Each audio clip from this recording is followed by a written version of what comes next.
And you know, stopping the violence in Jacksonville is on the minds of many who live here. This afternoon, I had a chance to sit down with Sheriff Mike Williams and ask him what he's doing to reduce the number of murders.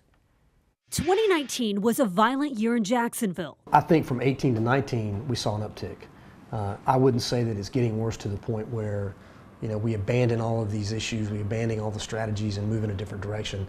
That's not the case, just the opposite, quite frankly. I think we've, you know, when you look at having the right number of policemen in the right place at the right time, doing the right kind of work, when you look at all the technology that we've brought in, when you look at programs like Cure Violence, which I'm a fan of, I think all those things working together is what gets you to the point of having some success and driving down those numbers. Sheriff Mike Williams says a small number of people are behind a significant amount of the violence. While he's focused on continuing to do what he says is working, he cautions it takes time. So when you talk about the public wanting action, wanting the violence to end, what is the expectation that you want to set as far as when we'll start to see a decline in the number of murders in Jacksonville? So look, we ended 2019 focused on that problem, working on it, and we haven't stopped, and we're focused on that work into 2020.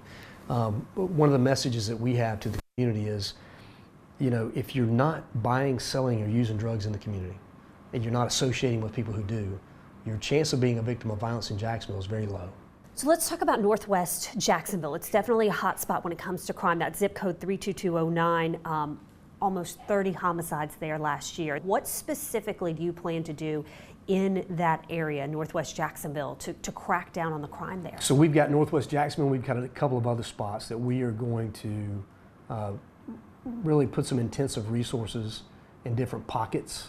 Hotspot policing is an easy way to describe it, but we're going to add and plus up what we've been doing in that area to see how much impact we can have. The sheriff is putting more officers on the streets in those hotspots and says engaging the community is a top priority.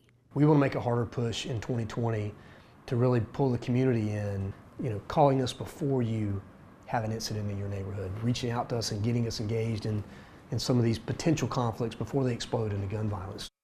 Now, I asked the sheriff if he has the resources he needs to fight crime in Jacksonville. He told me that is something that is constantly being evaluated and that the International Association of Chief of Police has been in town for several months assessing JSO from top to bottom and is expected to report its findings next month to the City Council.